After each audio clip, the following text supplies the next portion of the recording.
about the next 30 seconds as a lie. My voice, my face, even this sentence. Today, I'm showing you the pipeline that turns one idea into a finished show in hours, not days. And I'm proving it works by running it on myself right now. That's the same engine driving today's demo. It zooms, pans, and calls out every click on its own. No editor touched this. Everything you just watched, the voice, the face, this video, was completely AI generated. Want to know how Human Chris did it? Human in the Loop starts now.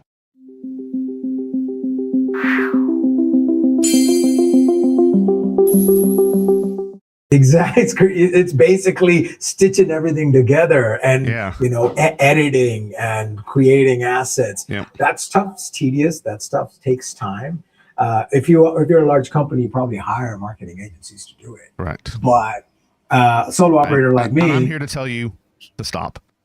Yeah, you don't need to. And it just takes some time to build the thing that builds the thing. Build the thing that builds the thing. Okay. Yeah. So let me kind of talk through, right? So I'll go through a few of these. The first one, the quill, is the name of my storytelling. And I also have a kids version of that too, called The Little Feather. Where my girlfriend was like, hey, Chris, like this storytelling stuff you're doing, like my kids love watching Pokemon stories on YouTube, but like, I don't really trust the YouTube creators. Can you do that? I'm like, all right, sure.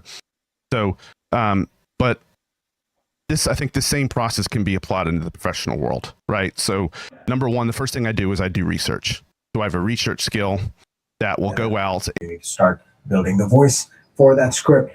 Then you can start thinking about building it into skills. Each phase can be a skill, and then skills could be calling other skills in the pipeline or calling other agents in the pipeline as well. Correct. So that'll generate the narration. It'll generate the images. It'll generate everything. And then I have a release skill. And so the release, of course, will not just push it to YouTube, but it will schedule it on YouTube. I have a release cadence that I've defined, that I've given to Claude, right? I want to release videos 3 days a week at these times. So once the video is created, it'll upload it to YouTube, but mark is scheduled. Then it will create shorts for me. It will go through those videos and find good 45 to 60 second shorts, generate those, and then also upload and mark those as scheduled. So whenever you're thinking about a multi-step complex task, it shouldn't be a single pipeline. It should be broken down into smaller pieces. And then you set up the context instruction tools for each piece. I talk about it a lot. You have to deconstruct and delegate. And delegate. That's a great way to put it, Sash. You have to deconstruct and delegate. And this is fantastic because this is so much tedious work. If you're a great content creator, this stuff I don't like to do. Same, right? And so, like I haven't opened a single editor. I don't even like Adobe Illustrator. Is that a big one? I haven't opened a single one, right? Yeah. Write captions, make it branded, right? Using a nameplate, using a splash screen as needed, produce it, put it all together. And let's open this up and see where we're at. So I was hoping that it would, oh my gosh. I told it to run end to end and it didn't, like it does. So what'll happen in this? Oh, I'm so upset about this. I should have been checking it. I tested this like 3 times, right? Run end to end, run end to end, run end to end. All good. It should only take a few more minutes. In the meantime, what it will do is it'll generate that full product video, right? It'll upload it to YouTube. It's about 2 minutes per length.